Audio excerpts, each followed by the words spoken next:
होत नाही, मी तुम्हाला आता स्पष्टपणे सांगतो.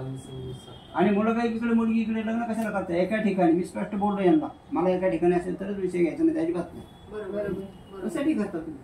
आणि मी अपेक्षा धरायची, अरे स्वतः ते जोर कमवणं, दुसऱ्याची कशाला अपेक्षा करतो तू?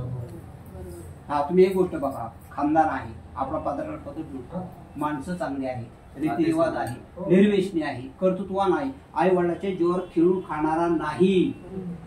16 एकर शेती.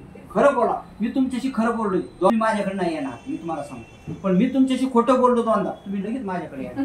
पण नंतर पश्चाताप होतो ना. तुम्ही येणार माझ्याकडे, मी सांगतो, तुम्ही येणार माझ्याकडे. मी खोटं बोललो येणार बरं का तुम्ही, पण मी खरं बोललो नाही. खोटं बोलून काहीतरी सांगितलं म्हणजे पटकन वा किती चांगलं आहे, म्हणजे खरं बोलतो ते चालत नाही. चालत नाही. आता मराठा समाजाला हे चालतच नाही साहेब. अहो, इतकं परिश्रम घेतेच बिचारे सोयने. आपल्या घरातले 2 माणसं 3 माणसं एकत्र येत नाही. हे सगळं 8 जिल्हे, मी फक्त 8 जिल्हे झाले, 8 जिल्हे लोकांना एकत्र आणतात म्हणजे हे विशेष आहे ना. मग चांगलं काय आहे का नाही? घर काय आहे का नाही? नुसतं मेळाव्याला जायचं करायचं काय? अहो, एका मुलीचे 7 वर्षाचे बायोडाटे येते, 4 वर्षाचे बायोडाटे सारखे येते. कशाला पाठवता तुम्ही?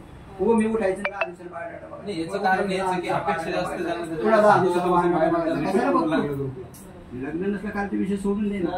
आणि मुलीच्या आईवडील खोटं बोलतात, मी तुम्हाला सांगतो. आपण फोन केला तर रिसिव्ह केला तर ते उचलत नाही, विचारलं तर बोलत नाही.